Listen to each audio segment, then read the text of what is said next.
సొంతం అయిపోయినట్టు. వాడు దాన్ని తాకట్టు పెట్టి లోన్ తీసుకుంటాడు, వాడు కడతాడు, కట్టించి అది మళ్ళీ ఎవడో అవుట్ సోర్సింగ్ కొడుతూనే కట్టిస్తాడు.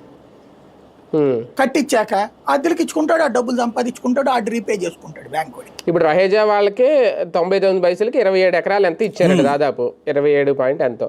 రేపొద్దున వాళ్ళు 99 పైసలు తీసుకొని వాళ్ళు ఇలాగ అద్దెలకి ఇచ్చుకొని రియల్ ఎస్టేట్ వ్యాపారం చేస్తే ప్రభుత్వానికి కలిసి వచ్చేది ఏంటి? అయ్యో అక్కడ మీరు అట్లా అనకూడదండి.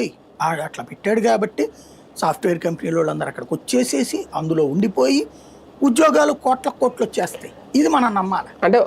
అంటే ఒక 40% అయినా ఇటు వెళ్ళిపోద్ది అంటున్నారు కదా, అది కదా.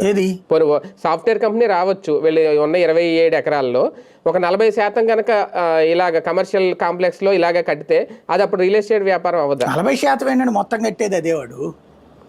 అవునా? మామూలుగా ఏంటంటే అంటే రహేజా ఐటీ పార్క్ అని చూపిస్తారు కదా సార్, ఐటీ పార్క్ అని చూపించినప్పుడు ఐటీ కంపెనీ దానికి ముందు షాపింగ్ కాంప్లెక్స్ అదే ఐటీ కంపెనీల వాళ్ళు రియల్ అవుతుంది దాంట్లో కట్టుకుంటాడు. వాడికి ఇంకా వేరే ఏం లేదు ఆప్షను. అప్పుడు 99 పైసలకి ఇవ్వడం ఎందుకు అంటున్నాను అసలు చెప్తున్నది అదే కదా. అసలు ఒకడికి భూమి ఇచ్చి నువ్వు కట్టుకుని నువ్వు అద్దెకిచ్చుకోవయ్యా అనడానికి మనం ఎందుకు ఇవ్వాలంటున్నా రియల్ ఎస్టేట్ వ్యాపారం.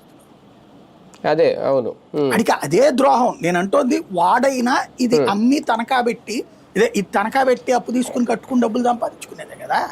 అది ప్రభుత్వమే చేయొచ్చు కదా. లేదు పోని కనీసం మేమందరం అసమర్థులమయ్యాం